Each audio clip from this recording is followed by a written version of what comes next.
Salut à tous, c'est Chloé, je suis ravie de vous retrouver dans l'édition spéciale de Feel Summer. Feel Summer, c'est des formats plus courts et plus faciles à comprendre pour que vous puissiez nous emmener partout avec vous en vacances. Alors que vous soyez tranquillement sur votre transat, tartiné de crème solaire, en train de marcher les pieds dans l'eau ou sur votre trajet de vacances, nous aimerions faire partie de vos vacances et surtout on aimerait vous permettre de continuer de vous éduquer sur ce domaine qui nous passionne tous. Allez, c'est parti, let's go!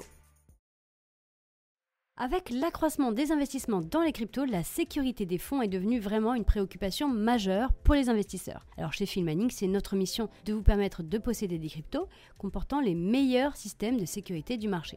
Il est vraiment essentiel de prendre des mesures pour pouvoir protéger vos actifs numériques contre le phishing et d'autres types de cyberattaques. Aujourd'hui, je vous propose un guide pratique pour sécuriser vos investissements en crypto. Je vais vous donner selon moi les 6 points importants à mettre immédiatement en application si vous avez des actifs numériques. Et quel que soit le montant, c'est une discipline à s'imposer pour pouvoir sécuriser votre portefeuille. Pour commencer, utilisez des mots de passe forts.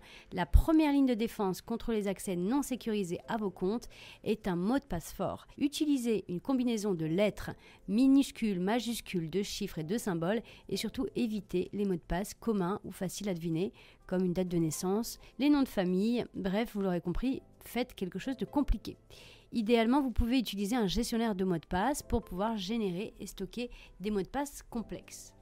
Recommandation numéro 2, activez l'authentification, c'est ce qu'on appelle la 2FA.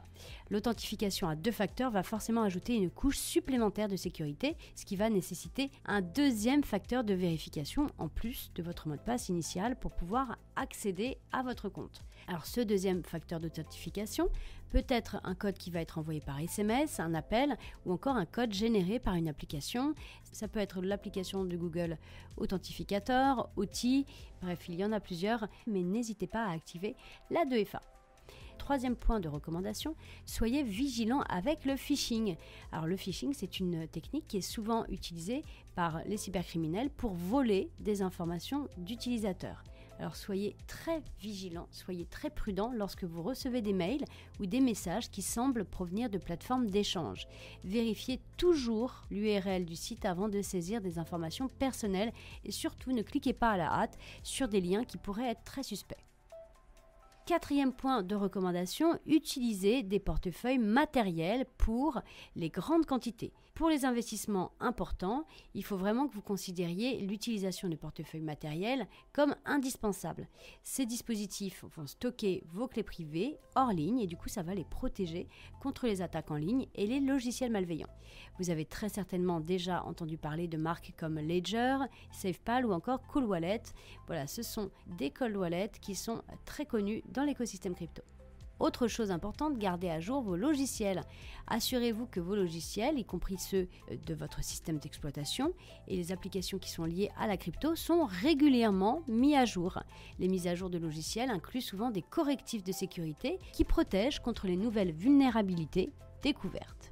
Et dernier point, éducation et sensibilisation, restez informés des dernières méthodes de fraude et des meilleures pratiques de sécurité. Des plateformes éducatives, des webinaires, des articles peuvent vraiment vous fournir des informations nécessaires pour rester en sécurité dans le monde des cryptos.